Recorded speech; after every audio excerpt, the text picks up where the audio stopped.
Bem-vindos ao Bloco de Notícias, este que é o teu espaço de comentário sobre a atualidade política regional. Estamos novamente com a Dina Letra e com o Roberto Almada e vamos então começar com o primeiro tema, aquele que é o tema da atualidade, em que Paula Margarido, deputada do PSD Madeira no continente, na Assembleia da República, diz que a pobreza na Madeira é consequência do álcool e das drogas. Parece que afinal a pobreza não é por causa dos salários baixos, por causa da crise da habitação, nem da inflação. A culpa é a droga e o álcool.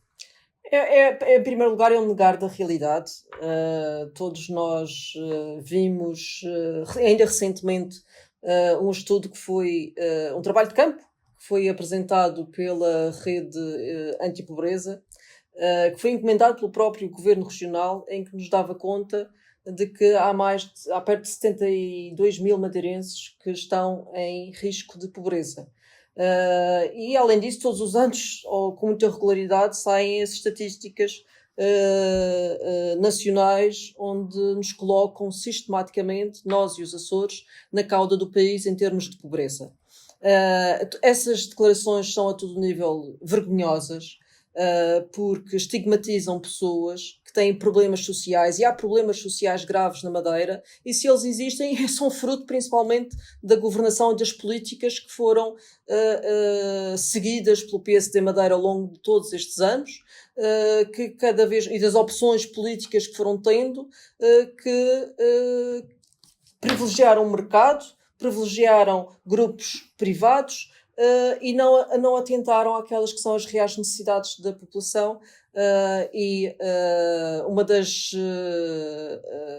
das questões que também se vê que se pode constatar é que os privilegiados negam a realidade e têm horror a pobres. Portanto, nesse sentido, a primeira coisa que emitem são opiniões que não têm qualquer sentido científico, que não estão baseadas na realidade, são pessoas que estão aliadas da realidade, e é isso que se passa não só com esta senhora deputada, como com muitos políticos da direita que veem que a pobreza só acontece porque os pobres querem. Ao fim e ao cabo, a pobreza é culpa dos pobres, e não de todo o contexto onde as pessoas são envolvidas. E isso é uma visão do mundo que existe. Muito, como disse, muito ela está presente na direita, e é difícil que o governo que nós temos neste país alterar essa circunstância. Acho também que devia haver um pacto de regime para combater a pobreza, porque só conhecendo a realidade e atuando sobre ela é que se poderá arranjar soluções para os problemas. Quando à partida se nega a realidade, nunca mais, ou muito difícil será tomarmos sequer algumas medidas que possam combater a pobreza, e isso é lamentável vindo de uma deputada que tem o dever de representar a Madeira e os madeirenses na Assembleia da República, independentemente de quem votou nela, porque o papel dela lá é como representante da Madeira. Roberto, se o primeiro passo para resolver um problema é reconhecer que ele existe, parece que para o PSD não há problema nenhum a ser resolvido, e estão aqui as provas. Pronto, é uma representante do PSD, uma representante da Madeira que faz... Quiçá, nas palavras da senhora deputada, só há que resolver o problema do álcool e das drogas. E está tudo resolvido relativamente à pobreza, quando não é assim. Não é absolutamente assim. É inegável que o fenómeno da pobreza está também relacionado com o fenómeno dos consumos de álcool, drogas, de substâncias estupefacientes. Mas muitas vezes não é o consumo de álcool, drogas ou substâncias estupefacientes que são consequência da pobreza. É o contrário. Muitas vezes as pessoas, porque são pobres, porque não têm sequer comida para colocar na mesa para matar a fome aos seus filhos, muitas vezes enveredam por caminhos de consumo de álcool e de outro tipo de substâncias. É muitas vezes exatamente o contrário do que a senhora deputada diz. Nós temos 30%, praticamente 30% dos madeirenses em risco de pobreza. Ora, as causas da pobreza não são o álcool e as drogas. As causas da pobreza são os salários baixos, a falta de salário, a exploração laboral, a falta de apoios sociais para quem precisa de sair da pobreza. Não é... e estas questões não se resolvem com a diminuição desses mesmos apoios sociais, como temos ouvido por aí que bastava cortar no RSI que é para que esta gente vá trabalhar porque as pessoas não querem trabalhar. Quando nós sabemos que muitas vezes, por pessoa, as pessoas recebem de RSI 100 e tal euros, que não dá sequer para tirar... como costuma dizer o povo, para tirar um dos pés da pobreza, quanto mais sair da pobreza. Nunca ninguém sairá da pobreza com o RSI. Nunca ninguém sairá da pobreza sem medidas estruturais de criação de emprego, de combate à precariedade laboral, de combate, por exemplo, no caso dos jovens, aos falsos estágios que exploram apenas quem trabalha e não paga o justo valor. No que diz respeito àqueles que são os mais pobres dos pobres, aos idosos. Não há maneira de retirar os idosos da pobreza se não valorizarmos as pensões, mas valorizarmos não é com 10 euros de aumento no início de janeiro ou um aumento intercalar a meio do ano de mais 10 euros. É se não valorizarmos realmente essas pensões e se as pensões mínimas não convergirem com aquilo que é o valor do salário mínimo nacional. Enquanto não valorizarmos salários de quem trabalha, enquanto não garantirmos a quem está no desemprego subsídio de desemprego que garanta que as pessoas vivam com dignidade, enquanto não garantirmos que se valorizam as pensões, sobretudo daquelas pessoas que têm pensões mais baixas, não retiraremos esta gente da pobreza. Concluindo, a pobreza na Madeira é consequência da falta de investimento social destes governos, do PSD e do CDS, que na República e na região não têm soluções para combater a pobreza e nem combater o alcoolismo e as drogas, como nós bem sabemos. Mas o alcoolismo e as drogas são muitas vezes consequência da pobreza e não a pobreza consequência do álcool e das drogas. Só mais um dado, juntando aquilo e reforçando aquilo que o Roberto disse.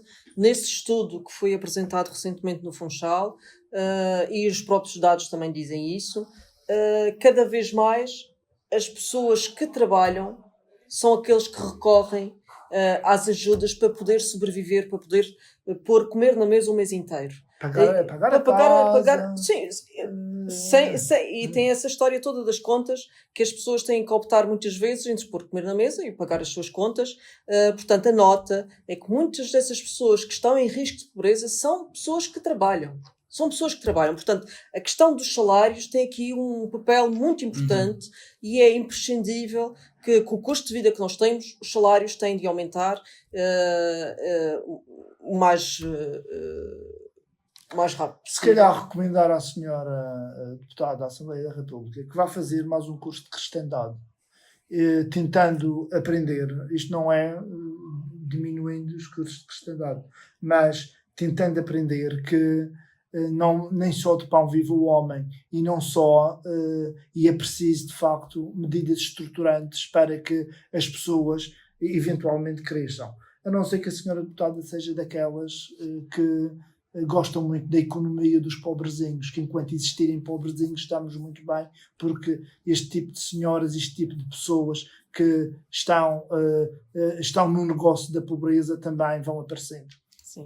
Aproveitamos então para deixar uma sugestão à deputada Paula Margarito, que se calhar faça mais como o Bloco e saia à rua e fale com as pessoas e perceba que se calhar uma grande parte dos pobres trabalha e afinal o problema não era do álcool e das drogas. Passando então ao próximo tema, tivemos na Madeira aquela que, segundo o governo, era quase que uma revolução nos transportes públicos. Não há mais autocarros, há autocarros novos, que é diferente. Há autocarros novos que supostamente queriam ter internet, mas a verdade é que as queixas continuam a aparecer. As queixas aumentaram. Aumentaram. Se aliás. por um lado os autocarros são mais confortáveis, a verdade é que parece que há menos pessoas a apanhá-los porque os autocarros deixam-os a ver navios. Há neste caso passageiros que estão já a fazer um abaixo-assinado para apresentar aquela que é uma queixa contra o serviço da SIGA, porque há autocarros que não param para eles, há autocarros que, estando cheios, não têm desdobramento, há condutores que não sabem as rotas que fazem e não estão formados para as fazerem, e parece que há cada vez mais reclamações de um serviço que era suposto ser perfeito, agora que estava renovado. Sim, em primeiro lugar, o SIGA, ou tudo o que está a acontecer, denota uma dificuldade do Governo Regional, ou uma falha do Governo Regional, que é planeamento. Em primeiro lugar, não se deram ao trabalho de verificar se os autocarros que estavam a encomendar seriam adequados para a nossa orografia. E o que se tem visto é que há muitos localidades, sítios da Madeira, onde o autocarro chegava, que deixou de chegar, porque os novos autocarros não têm condições mecânicas, não têm condições de lá chegar, atendendo à nossa orografia. Depois, fez uma coisa a todos os níveis positiva, que o Bloco concorda com elas, que foi a gratuidade do passe para os estudantes e para a terceira idade. Defendemos, aliás, que se deve ir mais além, mas é preciso fazer algum trabalho de casa e pensar que com o previsível aumento de número de passageiros, a rede teria de ser reforçada. Limitámos-nos. O que o Governo Regional fez foi limitar-se a substituir os autocarros que estavam velhos por uma frota nova. Não aumentou a oferta. E com o aumento da procura, naturalmente que os autocarros andam cheios. Há pessoas alunos, que utilizam os autocarros nos períodos de entrada nas escolas e saídas das escolas, que depois ficam nas paragens porque o autocarro está cheio e não para.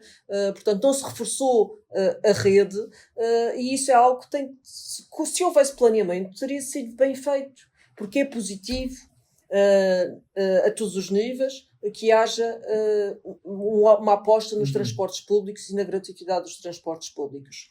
E tudo isto denota, mais uma vez, que este governo deve ter ido atrás de algum projeto europeu para buscar dinheiro e recursos, mas não olhou para a realidade da região, não reforçou a oferta quando havia previsibilidade do aumento da procura, e é como tudo o que fazem sem planeamento e sem visão de futuro. Roberto, parece que esta mudança deixou muito a desejar, havia muito mais que fazer.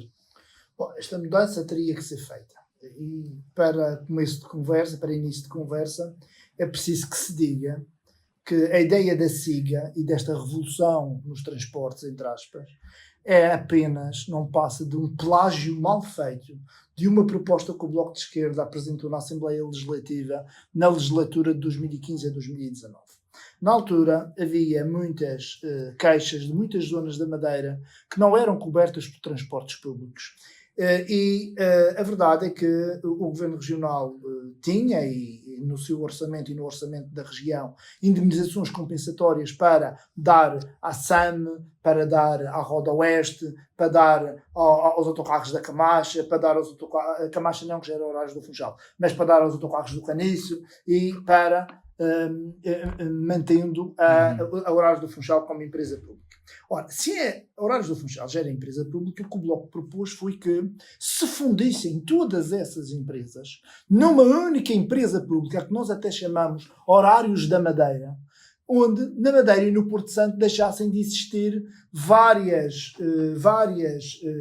companhias, umas delas privadas, outras delas públicas, fossem públicas, fosse apenas uma companhia pública que cobrisse todo o território da região autónoma da Madeira, mas que viesse com o consequente envelope financeiro necessário para garantir que se adquiriam transportes públicos, autocarros, mini autocarros para zonas onde tal se justificasse, para garantir uma maior cobertura do que existia na altura, para garantir uma gratuidade a mais pessoas do que existia na altura e para que se melhorasse a mobilidade dentro do território de toda a região autónoma da Madeira, Porto Santo incluído. Essa proposta foi feita pelo Bloco de Esquerda, salvo erro, em 2016 ou 2017, e eles recusaram liminarmente. Naturalmente que o secretário que teve a tutela dos transportes, que era o Rui Barreto, pegou nessa ideia, mas não garantiu que que se acautelassem todas as questões que tinham que ser acauteladas. Fez, no fundo, aquilo que o Bloco tinha, pegou na ideia do Bloco, fez uma espécie de plágio, não garantiu que existiam mais autocarros, não garantiu que as pessoas não iam ficar na estrada, não garantiu que o facto de passarem a existir pessoas que não iam pagar iria aumentar o fluxo dessas mesmas pessoas ou nos transportes públicos e não acautelou isso. Isso chama-se incompetência, isso chama-se falta de visão, isso chama-se tudo e mais alguma coisa, menos salvaguardar os direitos dos titulares de transportes públicos, dos passageiros. E nesse sentido, só há uma coisa a fazer. É um governo regional decente, não este governo regional, que isto é uma espécie de governo, isto é uma aldrabice, este governo é um governo que mais de metade está a braços com problemas de justiça, nem têm cabeça, andam todos a brigar uns com os outros, sabe-se até que já existem demissões de membros do governo em cima da mesa do presidente do governo e ele não as despacha. Portanto, é preciso um governo com cabeça que pegue nesta questão dos transportes,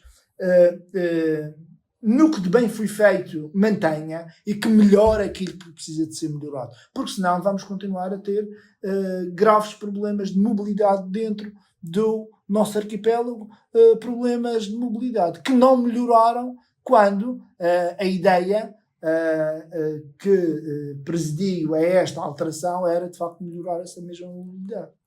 Uma coisa que tocaste aí já nos leva então também para o próximo tema, é que parece que temos neste momento aquilo que é um governo a prazo, porque parece ter os dias contados. Falamos então no próximo tema, que são a possibilidade de termos eleições antecipadas. Já tivemos uma moção de censura apresentada, falámos sobre o seu adiamento e a sua legalidade desse adiamento ou não. A verdade é que os madeirenses parecem estar um pouco confusos porque não conseguem perceber aquilo que vai acontecer. Dina, na tua opinião, vamos ter eleições ou isto não passará tudo de um grande jogo e o governo continuará em funções? Isso é uma incógnita. Eu acho que não há outra solução. Eu, pessoalmente, acho que não há outra solução para a crise política que nós estamos a viver na Madeira, mais uma vez.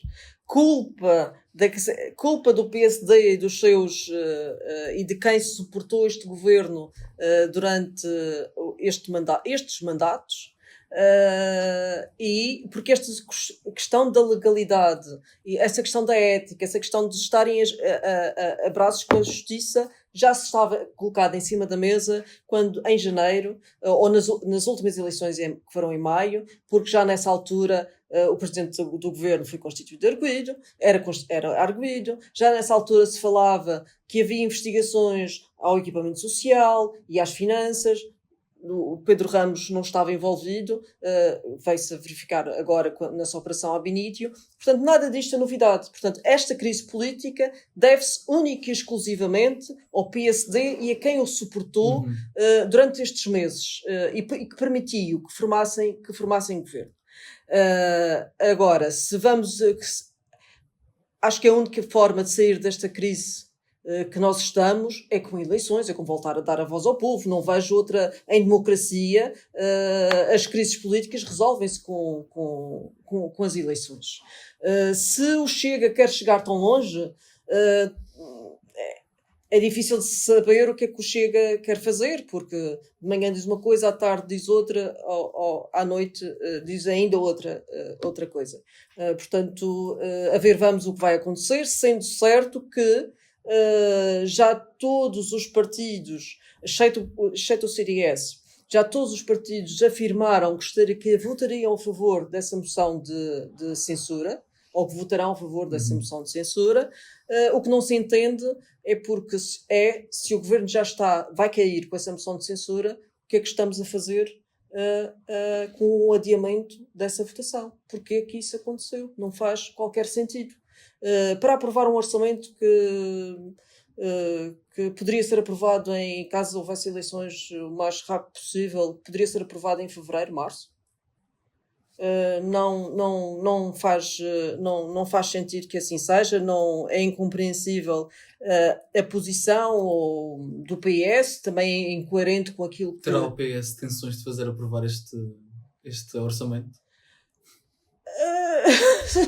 Já não sei se terá essa intenção. Possivelmente poderá abster-se eventualmente, para não querer ficar com o ónus de ter sido ele o responsável pela não passagem do orçamento, sendo certo que se o governo cai e um partido que se diz alternativa de governo vai avançar para umas eleições governando com o orçamento de um partido com um orçamento que não é o seu, não faz muito sentido. Por 2 ou 3 meses não cai nenhum mal ao mundo se a região fosse governada em duodécimos por 2 ou 3 meses.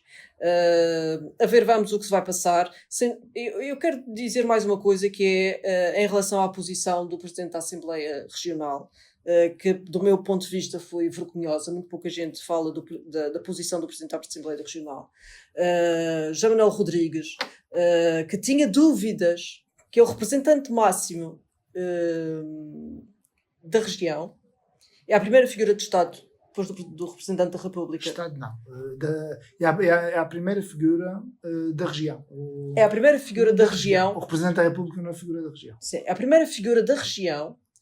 É o titular do primeiro órgão de governo próprio da região. A Casa da Democracia. É a Casa da Democracia, é o titular, é a primeira figura da região. Tinha dúvidas quanto à legalidade de um documento que pôs a votação assim, na Assembleia Regional, e ainda assim colocou a votação. E teve o desplante de se abster. Foi cobarde. Não foi homenzinho, quis fazer o frete ao PSD e ao mesmo tempo pôs-se fora, com o pé fora, e mostrou que a Assembleia Regional é muito pouco digna neste momento de ser um representante da Casa da Democracia, daqueles que são a panóplia de visões políticas que existe na Madeira. E que tem uma função primordial, que é também fiscalizar o governo regional. E acho que é de todo lamentável essa posição do José Manuel Rodrigues, que também coloca o CDS numa situação caricata, tendo a sua deputada votado a favor e ele se abstido. Mas o mais grave para mim mesmo é ele tendo consciência de que aquele documento poderia estar ferido de legalidade, tê-lo posto à votação e ter-se abstido. Foi muito pouco, como disse, foi muito pouco homenzinho em relação a tudo isto. Roberto, como é que vês toda esta situação política aqui na Bom, Madeira? a Dina tem razão nisto tudo, mas há uma questão que ninguém ainda aqui avançou, nem tem ouvido sequer outros partidos avançarem, que tem a ver com o seguinte: o Presidente da República tem grandes responsabilidades nesta matéria.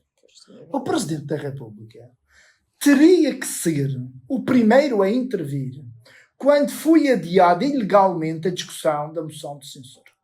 O Presidente da República, de acordo com a Constituição e com a lei, pode fazer 3 coisas quando a Constituição e as leis fundamentais não são cumpridas numa das regiões autónomas.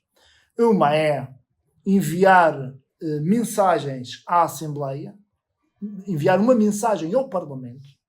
A segunda é dissolver mesmo o Parlamento. E a terceira é convocar eleições, mas como consequência da segunda. O Presidente da República teria que ter pegado logo num papelinho e escrever uma carta ao Presidente da Assembleia para ser lido no plenário da Assembleia a dizer o seguinte: os meus amigos cometeram uma ilegalidade ao adiar uma moção de censura que devia ser discutida ao 8º dia. Ou os meus amigos vão discutir imediatamente essa moção de censura, ou dia 26 de novembro, que é quando faz 6 meses que foi eleito o Parlamento, e a partir do dia o qual eu posso intervir, e vou, no dia 26 ou no dia 27, e vou dissolver o Parlamento, convocando antes o Conselho de Estado e os partidos para os ouvir, como a lei me obriga. Teria que fazer isto e poderia ter feito isto. Ao não fazer isto, Marcelo Rebelo de Sousa o que fez foi permitir que se fizesse esta ilegalidade e permitir que não só os madeirenses, como todos os portugueses, ficassem confusos na sua mente de que o que foi feito é permitido fazer. Não é. Não é permitido fazer. Neste momento, o Marcelo Rebelo de Sousa, o Presidente da República, perdeu uma oportunidade. E nem é o representante da República. Coitado, está para ali a arrastar as botas, não pode fazer melhor. O Presidente da República tinha que mandar uma mensagem à Assembleia. A Assembleia iria ter que, com uma mensagem destas, pública, e este puxão de orelhas ao Parlamento da Madeira, ia ter que discutir imediatamente a moção de censura. E discutindo imediatamente, e aprovar e a rejeitar, não interessa. Mas ia discutir e votar a moção de censura, porque senão o Presidente, a partir de 26 de novembro próximo, podia dissolver e pode dissolver o Parlamento, desde que para isso ouça o Conselho de Estado e ouça os partidos. Mas a decisão é sempre dele, porque ele ouve o Conselho de Estado e ouve os partidos a título meramente, como é que se diz, indicativo. Quem de facto delibera é o Presidente da República. Relativamente à questão do PS e do JPP, não estão isentos de culpas. Sobretudo o PS, que alinhou nesta trapalhada, e o JPP, que num primeiro momento também alinhou quando se absteve na reunião de líderes.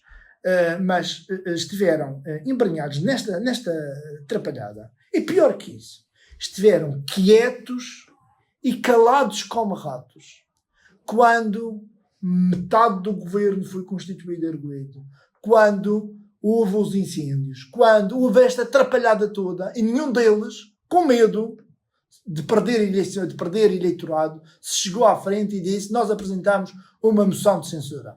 Não o fizeram, e o que fizeram foi permitir que a extrema-direita fascista aparecesse agora, como a salvadora da pátria, que afinal vão lutar contra a corrupção e eles é que apresentam uma moção de censura. Nós sabemos que isto é oportunismo da extrema-direita, mas o PS e o JPP permitiram que a extrema-direita fizesse este oportunismo, levasse a cabo este oportunismo, e que este oportunismo possa eventualmente funcionar.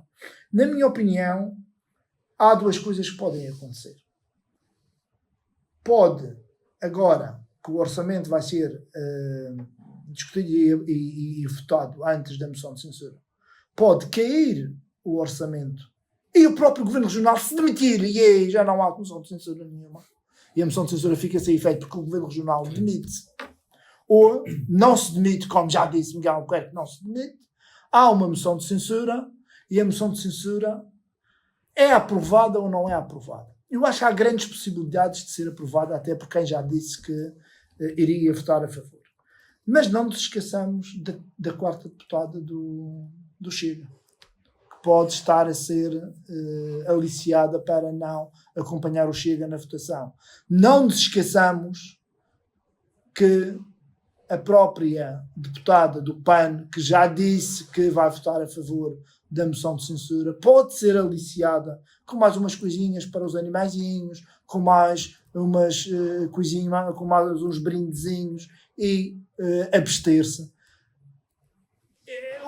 A minha sensação neste momento é que, das duas uma, ou o governo cai com o orçamento, não é obrigatório cair com o orçamento, pode o orçamento ser reprovado e o governo continua. Mas se a pressão interna no PSD for muito grande, Miguel Albuquerque demite-se e aí cai todo o governo e aí mas isso aí pode haver um novo presidente do governo sem eleições. E um novo governo sem eleições basta a maioria dos partidos, neste caso o PSD, o CDS, o PAN, o Chega já veio dizer que sim, que se fosse com outra pessoa que segurar e não haver eleições. Ou pode só cair o governo com a moção de censura e aí não acho que nessa situação Marcelo Rebelo de Sousa vai fazer cometer mais uma argolada. Acho que aí Marcelo Rebelo de Sousa quer ir para eleições. Aguardemos, vamos ver. Isto ainda está muito confuso. Até aquela pseudo-oposição que existe no Parlamento está completamente confusa e baralhada. Não sabe se apoia, se não apoia o novo governo. Dizem que querem ir para eleições, mas nós não sabemos de que forma querem ir para eleições. E há uma coisa que o Bloco acho que deve dizer. Não haverá mudança nesta terra sem o Bloco de Esquerda estar naquele Parlamento. Passamos então à última parte, muito rapidamente, não sei se tem alguma sugestão para nós. Bom, no último dia 16 de novembro foi lançado, já tinha sido lançado em Lisboa, mas foi lançado no Centro Cívico da Ribeira Seca, o livro da Raquel Varela, que é O Canto do Mel, que é um romance que versa sobre a vida do Padre Martim Júnior. O Padre Martim Júnior, muitos gostam, muitos detestam, mas ninguém pode ficar indiferente. O Padre Martim Júnior é uma pessoa que nesta terra sempre lutou contra os senhorios desta terra, que sempre lutou contra os amos desta terra, que sempre lutou pelos direitos dos mais pobres, dos oprimidos, que defendeu a sua zona, que defendeu a sua terra quando a polícia cercou a sua igreja, que esteve sempre ao lado daqueles que eram e que foram os mais fracos e oprimidos. Acho que este lançamento deste livro, que eu ainda não comprei, não o tenho ainda, gostaria de ler quando tivesse tempo, é uma bela homenagem ao Padre Martim Júnior e fica também, e é mais um documento que fica da vida de um homem que já vai longa e que muito fez pela Madeira, gosto ou não se gosta dele. Se calhar, e eu gosto do Padre Martim. Se calhar sugerir à senhora deputada Paula Margarido que fale com o Sr. Padre Martins para recolher o testemunho do que é a pobreza. Mais uma vez, obrigado por terem estado connosco. Já sabem que a política é feita de todos e para todos e cabe a nós, se assim quisermos, fazer da Madeira um sítio melhor. Desse lado, agradecemos a vossa presença e obrigado por continuarem connosco. Vamos ter muitos mais episódios, certamente.